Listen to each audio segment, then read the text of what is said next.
Hi, this is Roger. Thanks for dropping by. Just a couple of things. I'm trying to avoid doing any work out here at the moment. It's just, well, let's put it this way. When I came down first thing this morning, it was still 24 degrees in here. So that's the amount it dropped down last night. So it only went down 4 or 5 degrees. So I'm not getting my drop in nighttime temperatures.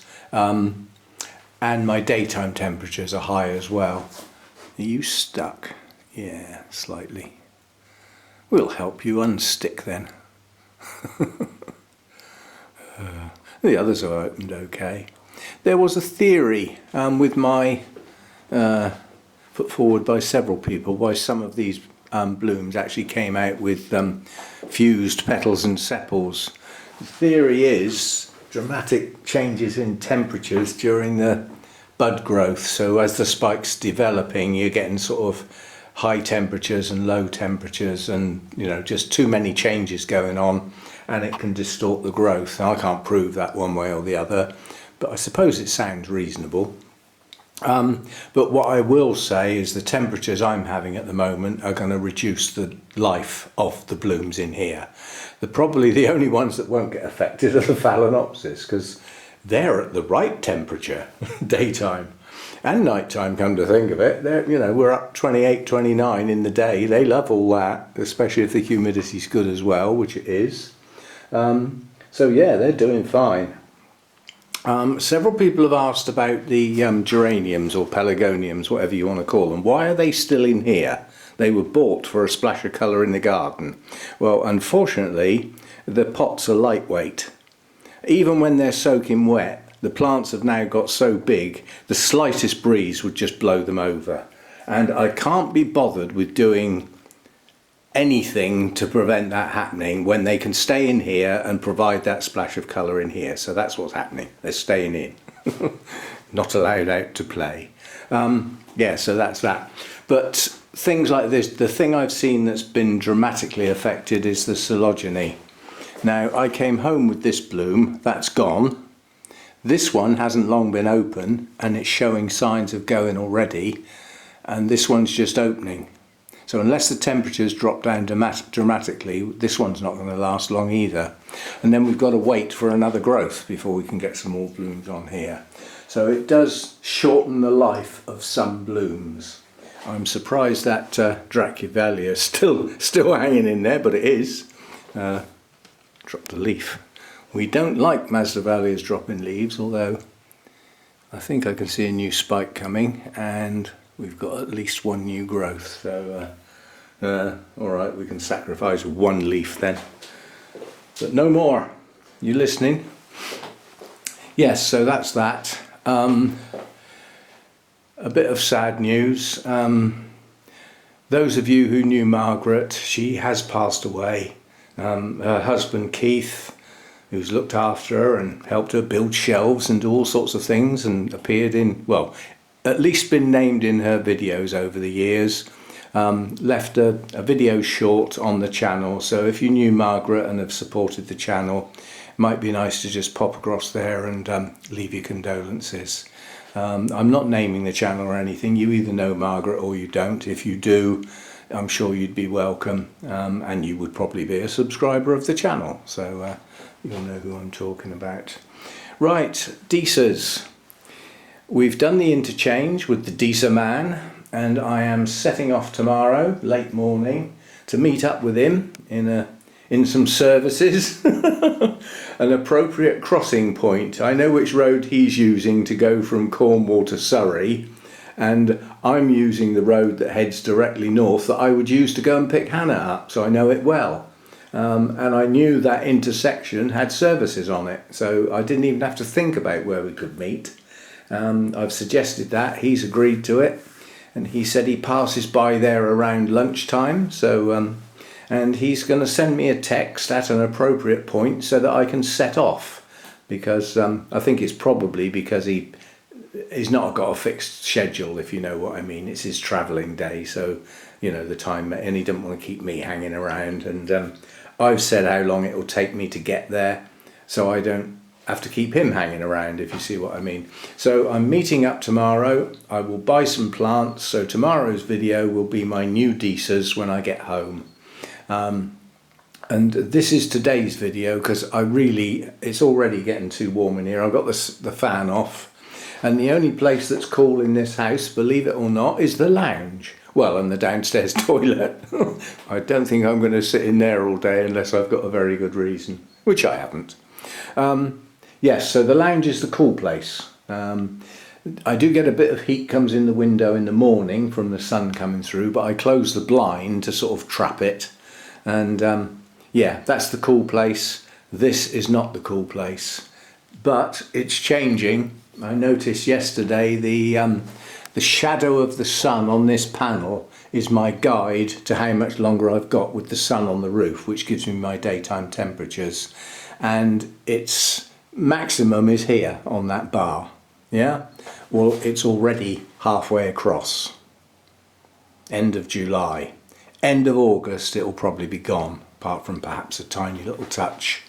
So that's it, that's my heat. And if you take the sun's optimum height is the equinox, June the 21st, and you work out how long between that point and the end of August, and then add the same amount of time backwards from the 21st, that's the amount of time that I get good daytime temperatures in here with the aid of the sun when we get some. Some would say we've got a bit too much at the moment, but I don't agree.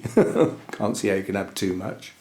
But anyway, so that for me is quite a short growing season. You know, that's what I have to put up with. And there's some things just don't seem to want to come into growth until sort of, you know, well into May, early June time, when they should have come into growth back in April. So I've got a short growing season. And there's another thing that you need to think of with, if I've got a short growing season, I've got a relatively short amount of time when I can stonk up feed, when they're growing at their best. I mean, there's some orchids in here virtually stop growing when it's this warm. The cotyledons aren't going to be doing so well, nor are my odontoglossums. They'll effectively go on hold. So will the Masdevallias, I expect. If they don't go on hold, they'll slow right down. So I've got some things in here that do not appreciate this heat. But things like the other oncidiums, not the odonts, the dendrobiums, phalaenopsis obviously, the miltonias, the paphiopedilums, they're all okay with this heat. They'll push on.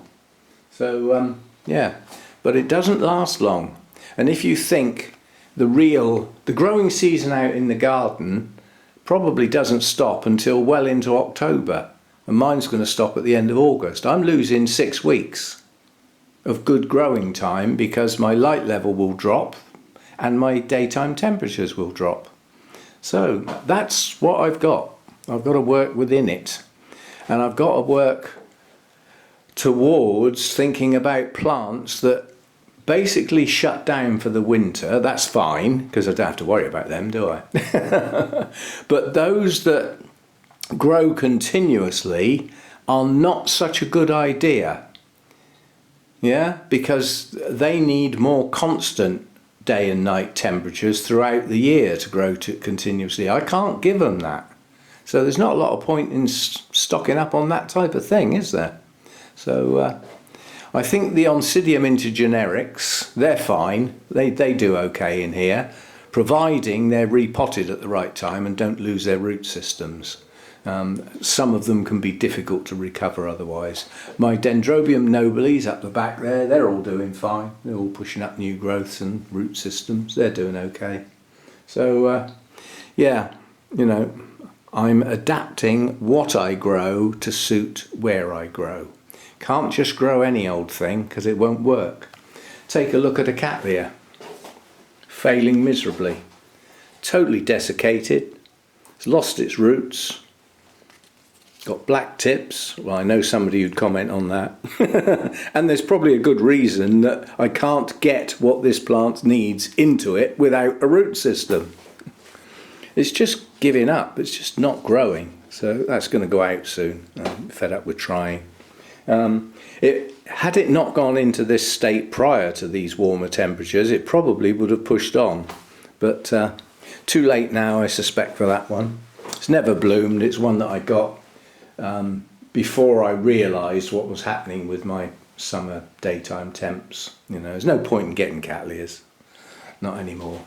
They like the heat for much, much longer periods than I can provide. So, yeah. Anyway, so that's it for today, I'm afraid. I'm not attempting to repot stuff in these sort of temperatures. It'll only shock them, you know. They're best hanging on to what they've got and just hanging in there until these temperatures drop a little bit. I don't want them to go down too much because it keeps things growing. But when you it pitched on 30 yesterday, that's too high. I can do without that. It's probably going to be the same today as well. Not so sure about tomorrow, Thursday. Sounds like thunderstorms lurking, possible flooding.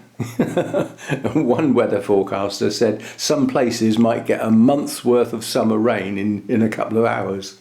That's pushing it, but I suspect from my point of view, and having to water the garden and the bonsai and everything, no doubt it'll pass by and I won't get any rain. That's what normally happens here where I live. Still, anyway, I'm going to leave it at that, and I was desperately trying to get up the enthusiasm to start on the shed, to actually get all the pots and the bench out of the way, deal with that piece of wood that's going to hold the fence post up, and get a coat on the... And then I thought, in these temperatures, working outside, and I just thought, no, okay, I need some reasonable weather to do it, but not these sort of temperatures. You know, say 28, 29 degrees in the garden yesterday. I'm not working in that when I don't have to, which I don't. I can wait for some nice weather, but with reasonable temperatures. You know, and then I'll get on with it. But it needs doing before the winter comes, that's for sure. Right, anyway, the red one has opened, the Cheyenne, so this is what the blooms actually look like now. Take no notice of this one with the pinched things. The others have opened fine. So I think that is an attractive Oncidium type bloom. It's an intergeneric of some sort, so very nice colour. Nice star shape, nice frilly lip. Yeah, I like those type of orchids. So, and there's another one there. This is along the same lines. It's not quite so star shaped, but it is really, isn't it? Frilly lip, nice sort of even spacing of petals and sepals. I like these type of orchids. And yeah, if you look at, you'd think you had two different plants here, wouldn't you? If you look at that bloom and look at the size of it, put my fingers behind it, and look at the colour. Now look at the one over here that's recently opened. It's nearly half as big again. And look at the coloration on the lip. Quite different. Anyway, I'm off back into the cool, get the fan on again. Got the RO unit running out there. That needs turning off now. I've only got I've got 2 containers left to fill. I've already filled this up. Yeah, I filled my 5 litre containers. I've got 2 of those, and my other containers, I've just got those 2 left to do. There's probably enough in the bucket for that now. Any left over, if I produce a little bit too much, I just leave the bucket out here. And then I use that to water the plants with first before I start using up my containers. So we don't waste any. No, so anyway, that'll have to do for today. It's really starting to get warm out here. Might have to undo a shirt button. Oh, there's a thing. See you next time. Bye for now. Don't forget, if you know Margaret, pop across to the channel. I'm sure Keith will appreciate it. He would know how much her subscribers meant to her. Yeah, she wasn't running a business there. It was a group of friends to her. So it might be nice to just pop across and leave some kind words. And I'll see you next time. Bye for now. And the bit on the end. I haven't done a bit on the end for a long time. I forgot to say about events coming up. Saturday I'm off to the Hampshire Carnivorous Plants place to have a look round the nursery. I'm hoping I'll be allowed to film. I have been there before and I don't remember a video, so I might have been told no. But I'll ask, we'll see what we can do. If I take my DSLR as well, I'm sure they allow people to take pictures. So everybody's going to have a phone in their hand, aren't they? And it is an open day. So I'll see how I get on with that. Sunday is the Staverton Bonsai Boot Sale, which is an outdoor event in a field. And I really want to go. But obviously being an outdoor event, it's weather dependent, so that will purely depend on the weather. If I do that, to have a Sunday chat on Sunday, I'd have to record it on Friday if I'm out all day Saturday.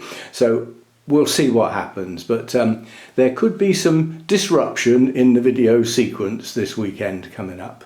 That's just how it'll have to be. These events only come up once a year, so yeah, so stuff coming up, and hopefully there'll be, I mean, the Carnivorous Plants place, if I can get a video out of that, that will go on the Orchid Channel, because the few carnivorous plants I've got live in here in the grow room. The bonsai boot sale, the video for that will go on the Gardening Channel, because the bonsai live in the garden. Who knows, I might buy one. Although I have said I don't need any more. There might be something there that just catches my eye, we shall see. Now if it's a trader, I can pay by card. If it's a private seller, it would have to be cash. So that makes life difficult.